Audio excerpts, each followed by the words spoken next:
Okay, so hello fellow humans, welcome back to the Madhouse. Today I want to talk about that real hotbed of insanity, politics, and specifically UKIP. Now before you click away thinking this is going to be another one of those boring videos where someone talks about policies for half an hour using a lot of words involving economics and GDP and a lot of other rubbish that nobody really understands, it's not going to be. It's going to be a little more interesting than that. I want to talk about using plain English exactly what they want and what that means for ordinary people. Now, while I don't like them and I know they're a bunch of loonies, that doesn't matter. I'm not here to tell you who to vote for, it's just to keep you informed. I thought I'd start with UKIP because of all of the parties that have even the remotest chances of winning a seat this year. They're the youngest and they are by far the maddest.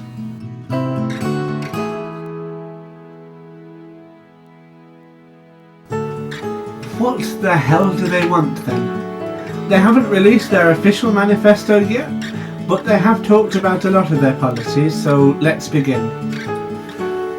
Number one, get rid of the minimum wage. Tax on the minimum... oh, fuck it. Number one, get rid of the tax on the minimum wage, meaning any money up to £13,500 earned a year will not be taxed. Now, for us students and ordinary people, that's fantastic. That's great even. Number two, abolish inheritance tax. Which means if you inherit your family mansion or a lot of money, and by a lot of money I mean over £100,000, you won't be taxed for it. Though, how many of us have family mansions, I don't know. Number three, to abolish the higher rates of tax and cap tax at 40p to the pound. Meaning rich people will pay less tax than they do now. Now, while obviously that's great for rich people, that's not so good for a healthy economy. Number four, and this is the big one that they've mentioned, leave the European Union. On their website they said it could save the UK £8 billion. If they can actually save that much money, then great idea, although I don't believe it's possible. I want to know really, have they considered the benefits of staying? I don't think so. But they want to cut foreign aid, meaning there'll be less money in the British budget for helping deal with disasters across the world, like hurricane relief. And they want to scrap the High Speed 2 project, which reduces possible economic benefit to the North in doing so, because they call it unnecessary and uneconomic. They want to abolish the Department of Energy and Climate Change on another bid to save money. Now, saving money is great, but is having a few extra pounds worth not having a planet to spend it on? Okay, another one that will affect many people is keeping the benefit cap and reducing the level of child benefit to a limit of 2 children. Now that means that less people will be able to claim benefits, and there will be a limit to how much people can actually get from the system without putting into it. And only having 2 children, it reduces the strain on it too, but that does put a lot of families who for whatever reason can't work under stress. They also want to introduce a new rule where only 350,000 migrants a year can enter the UK, and they cannot claim the benefits until they have been in the UK for 5 years.